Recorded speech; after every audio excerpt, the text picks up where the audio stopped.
3 taon na ang nakalilipas mula nang maipasa ang Ordinance Number 2018-001 o ang Septage Management System of the City of San Fernando.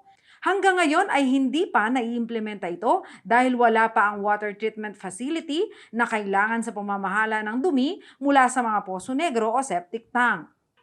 Ayon kay Councilor Redentor Halili, ang may akda ng ordinansa, hindi basta-basta ang proseso ng pagpapatayo ng ganitong klase ng pasilidad.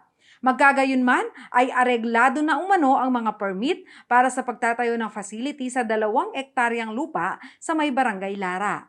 Meron na tayong lupa, under process na yung conversion para makapag-umpisa ng construction.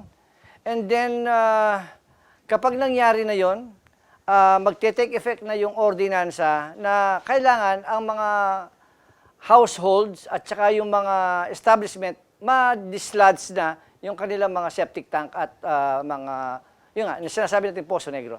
Nakasaad sa ordinansa na ang City of San Fernando Water District ang siyang hahawak sa septage management ng syudad.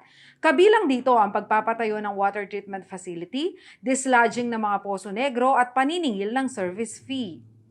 Sa usaping pondo, meron ng kausap ang Water District at sila ang bumili ng lupa, sila magpapatayo ng facility, sila ang magta-transport, pipick up at itatransport, sila lahat ang may obligasyon nun. Sa ilalim ng ordinansa, lahat ng kabahayan at mga establisimento ay kailangang magkaroon ng septic tank o poso negro. Ito ay kailangang i-dislodge o tanggalan ng laman tuwing 3 hanggang 5 taon. Higit umanong makatitipid ang mga Fernandino at mga business owners sa inisyatibong ito dahil 1,700 pesos lamang kada 5 taon ang babayaran. Kung ang isang bahay ay gumagamit ng 10 kubiko ng tubig, magbabayad siya ng 29 pesos and 90 centavos kada month. Times mo ng 12 yun, mga 358 pesos. In 5 years, mga 1,700. Pero, kung ikukumpara mo yan sa mag-hire ka ng mga private na nagpapump ng dumi, umaabot siya ng 6,000 to 10,000. So, ang laking gaan sa mga constituents natin ang ordinansang ito.